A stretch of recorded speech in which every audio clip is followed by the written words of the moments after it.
E aí galera, nós somos a equipe Petrópolis da disciplina de Programação Orientada a Objetos. Bom, a nossa equipe é composta por mim, Thiago Silva, pelo Alexandro Monteiro e pelo Pedro Alex. Nós vamos falar nesse vídeo sobre a linguagem Ruby. Bom, a linguagem Ruby ela foi criada em 24 de fevereiro de 1993 pelo japonês Yukihiro Matsumoto.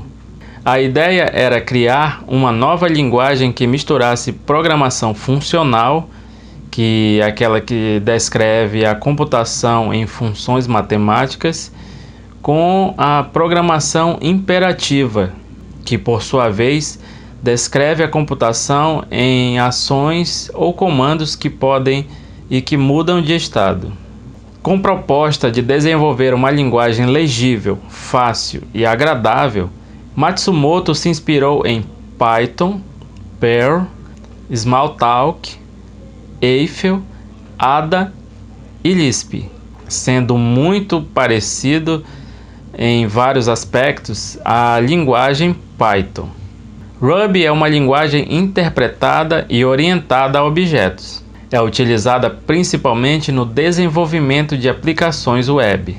Aplicações web de grande relevância como o Twitter e o GitHub utilizam a linguagem que está entre as 10 mais populares, de acordo com uma pesquisa conduzida pela consultoria RedMonk.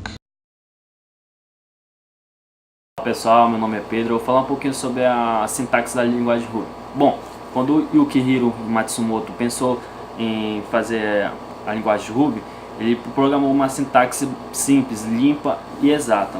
Bom, quando a gente olha pela primeira vez para um pedaço de código Ruby, a gente lembra-se de muitas outras linguagens, porque ele fez esse propósito que é bem parecida com outras linguagens. Isto é, bom, muito da sintaxe é familiar com outros tipos de linguagens, como Perl, Java, Python, e entre outras linguagens. Assim sendo, se você já utilizou algumas dessas linguagens de programação, então vai ser muito fácil você usar o Ruby.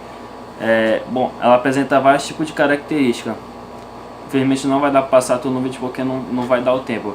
Mas algumas desses tipos de características é tipo, se você for declarar uma variável, você tem que declarar o tipo dela. Já na linguagem Ruby, você só automaticamente só atribui um valor à variável com o sinal de igual.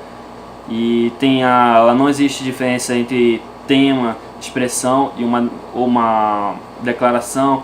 Símbolos não são strings, tudo é um objeto. As constantes variáveis, as conversões de nomenclatura e entre outros. Quando o Yukihiro Matsumoto fez o Ruby, ele pensou já numa simplicidade para qualquer tipo de desenvolvedor. Mas não se engane porque ser simples, como ele disse, é igual um ser humano, é simples, mas complexo por dentro. Então, se você for utilizar o Ruby, você vai ter uma facilidade, mas também é bastante complexo. Então,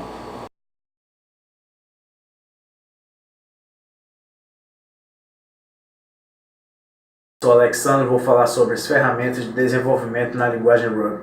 Para programar nesta linguagem, é necessário o editor padrão do sistema operacional. Para programar mais eficazmente, pode valer a pena escolher um editor de código-fonte com suporte básico a Ruby. O método de instalação: existem diversas maneiras para instalar o Ruby. Se você não pode compilar o seu próprio Ruby, você não quer usar ferramentas de terceiro, você pode usar o gerenciador de pacotes do seu sistema para instalar o Ruby. Os instaladores podem ser utilizados para instalar uma versão específica do Ruby, ou até mesmo várias. Os gerenciadores, eles te ajudam a alternar entre múltiplas instalações do Ruby em seu sistema. E por fim, você também pode compilar o Ruby a partir do código-fonte.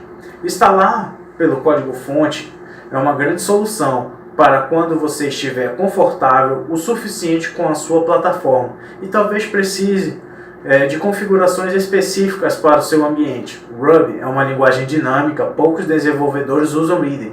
Existe o RubyMine e o NetBeans, são bons IDEs para isso.